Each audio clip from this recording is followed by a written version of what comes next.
Hello friends, welcome back to my YouTube channel. मैं हेमंत कुमार अपने YouTube channel from nothing to something में आप सभी का स्वागत करता हूं। चलिए देखते हैं हम मार्केट को किस लेवल पे कल ट्रेड कर सकते हैं। मार्केट के लिए कल कौन कौन से लेवल इंपॉर्टेंट होने वाले हैं, और अगर आज आपने ट्रेड किया होता तो आप किस तरीके से ट्रेड कर सकते थे, ये भी देखेंगे फिर। तो चलिए देखते हैं आज मार्केट ने क्या किया। आज मार्केट ने एक बहुत बढ़िया कैंडल बनाई, ग्रीन कलर की बुलिश कैंडल। पर आज मार्केट ने कमी की।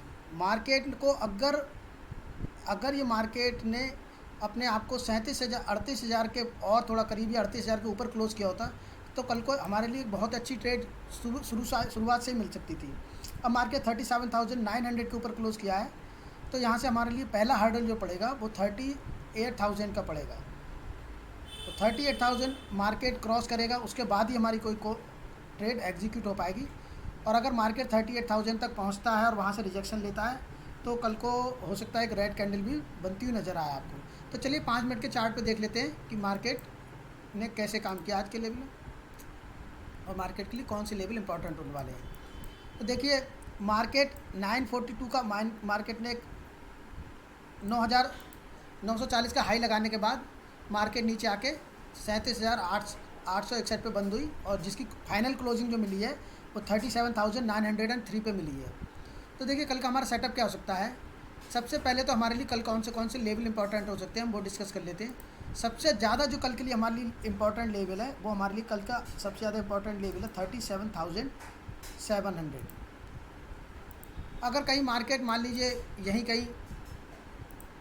कहीं मार्केट फ्लैट पे खुल के नीचे आते आते 37,700 को अगर क्रॉस करता है दिन के किसी भी समय, तो हम मार्केट में एक पुट की ट्रेड ले सकते हैं, जिसका मैक्सिमम टारगेट हमारा होगा 37,400 का टारगेट के लिए हम उसको प्लान कर सकते हैं। 37,400 के टारगेट के लिए हम उस ट्रेड को प्लान कर सकते हैं। ये वाली कैंडल है, उसका लो 37,441 लगभग, ठीक है। ये तो हमारा हो गया नीचे का व्यू, क्योंकि मार्केट किधर भी जा सकता है। मार्केट का कोई ये पता नहीं होता है कि मार्केट ऊपर जाएगा नीचे जाएगा। हालांकि हम बुलिश हैं, लेकिन फिर भी मार्केट में हमारे लिए दोनों तरफ के लिए हमें कभी बायस नहीं रहना मार्केट में कि हमारा कि ऊपर जाएगा तो ऊपर ही जाएगा। अगर हमें नीचे की साइड में भी कोई ट्रेड मिलती है, कोई अपॉर्चुनिटी मिलती है, तो एज ए इंट्राडे ट्रेडर आपको कभी ये नहीं सोचना है कि मार्केट ऊपर ही जाएगा। हालांकि एक लेवल के नीचे मार्केट बुलिश हो जाता है और एक लेवल के ऊपर मार्केट बियरिश हो जाता है। अब हम बियरिश मार्केट की तरफ बात कर लेते हैं। चलिए 15 मिनट के चार्ट पे बात कर लेते हैं।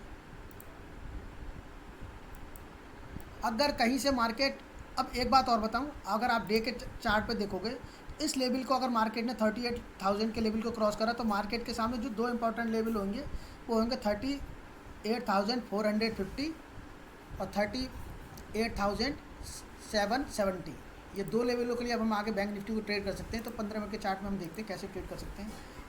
अगर मार्केट नॉर्मल सा रूल है, अगर फ्लैट खुल के प्रीवियस डे हाई यानी इस वाले लेवल को 37,940 को क्रॉस करता है, तो यहाँ में कॉल की ट्रेड तुरंत नहीं बनानी है, हमें थोड़ा वेट करना पड़ेगा, क्योंकि इसके तुरंत ऊपर 38,000 का लेवल है।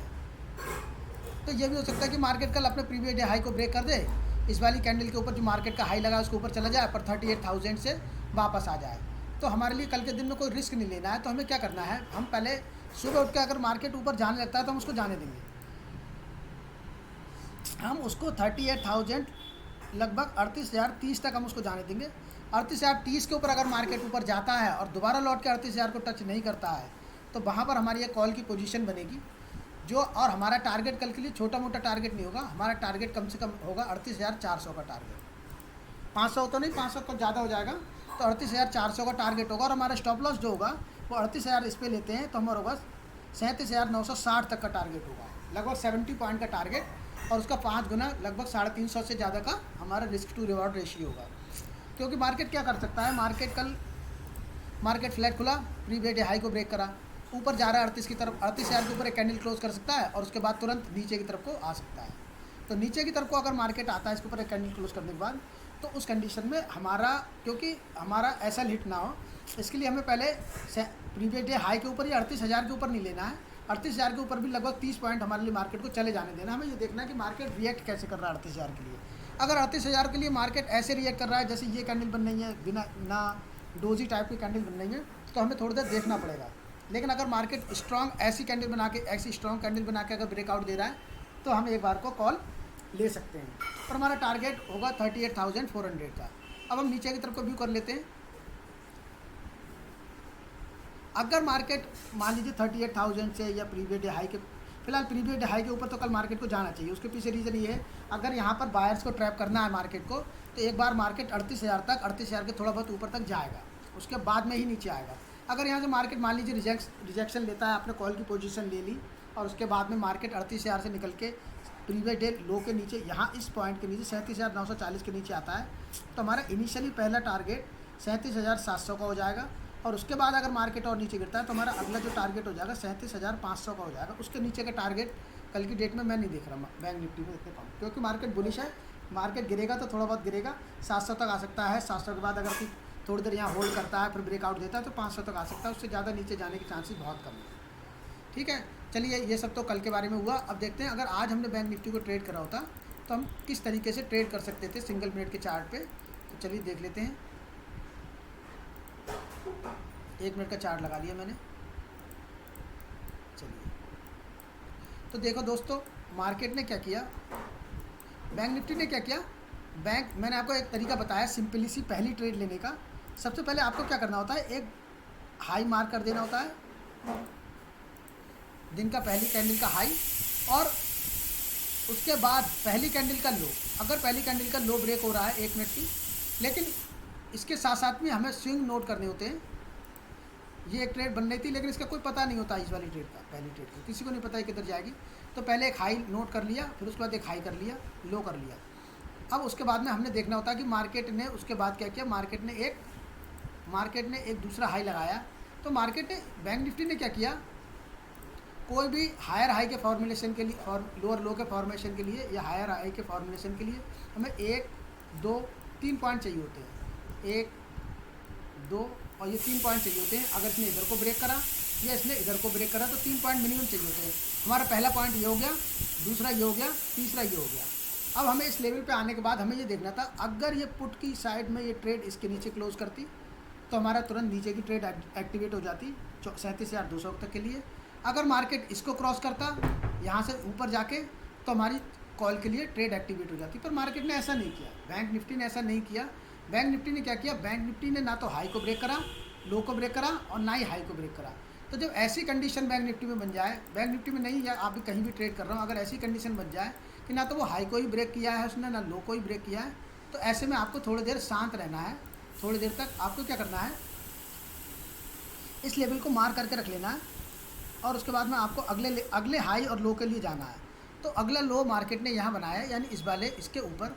अब अगला हाई देखना है मार्केट को कि अगला हाई का बनना है। जैसे ही अगला हाई बने आपको उसको भी नोट कर लेना है। अब आपके पास कितने हो गए, अब आपके लिए इस वाले हाई और इस वाले लो की उतनी वैल्यू नहीं रही जितनी किसकी, इस वाले लो की और इस वाले हाई की रह गई। अब ये जिस तरीके भी ब्रेक करेगा, फिर मार्केट नीचे आया, मार्केट ने फिर एक लो लगाया, लेकिन मार्केट ने इस वाले लो को ब्रेक नहीं किया। फिर मार्केट इसके जैसे इस कैंडल के ऊपर आया यहाँ पर, और इस कैंडल का हाई जैसे ही ब्रेक हो, इसका मतलब ये है कि मार्केट ने इस वाले लेवल को ब्रेक कराया है। यहाँ पर आपकी ये कॉल की पोजीशन बननी चाहिए थी इस वाली कैंडल पे, इस वाली कैंडल के हाई को ब्रेक होने पे, और आपका ये वाला स्टॉप लॉस होता। अब आपके टारगेट की बात कर लेते हैं कि अगर आपका ऐसे में टारगेट होता तो आपका क्या टारगेट होता। आपका टारगेट क्या होता, आपका जो इनिशियल सबसे पहले टारगेट होता वो इस कैंडल का हाई होता। सबसे पहला टारगेट आपका इस कैंडल का हाई होता। मार्केट ऊपर गया, मार्केट रिटेस्ट करने आया उसी लेवल को जिसको ब्रेकआउट दिया था, फिर यहाँ से ऊपर निकला और उसने आपका टारगेट यहाँ अचीव करा दिया। ये आपके लिए एक बेटर ट्रेड हो सकती थी। हालांकि बाद में मार्केट ने इसके हाई को यहाँ से आके फिर से ब्रेक करा और मार्केट ऊपर गया। उसके बाद मार्केट ने और एक मैंने डबल बॉटम आपको और सिखाया था। जब कभी भी मार्केट को ऊपर हो जाना होता है तो मार्केट क्या करता है दोस्तों, मार्केट को जब कभी ऊपर जाना होता है तो मार्केट क्या करता है, मार्केट अपने लिए एक बेस बनाता है। बेस ऐसा बेस बनाता है जहाँ पर उसे मालूम है कि वायर्स ज़रूर आएंगे। तो अगर आप ढंग से देखोगे तो ये जो जोन बना हुआ था मार्केट के लिए, ये एक बेस की तरह काम कर रहा था।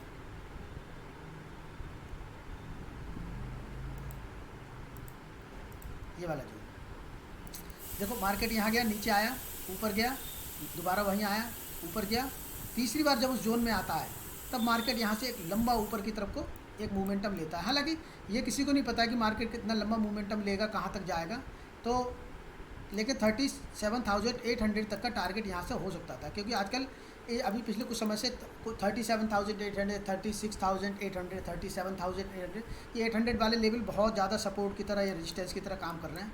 तो अगर मार्केट यहाँ से उठा ऊपर गया तो आपका एक टारगेट 37,800 तक होना चाहिए था।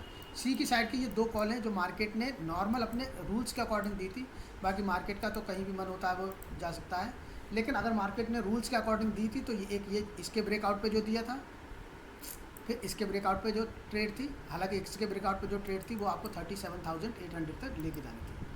तो दोस्तों अगर आपको मेरे वीडियो पसंद आया तो वीडियो को लाइक करें, सब्सक्राइब करें और शेयर करना ना भूलें अपने दोस्तों के साथ, अपने मित्रों के साथ। कल तक के लिए, तब तक के लिए बाय।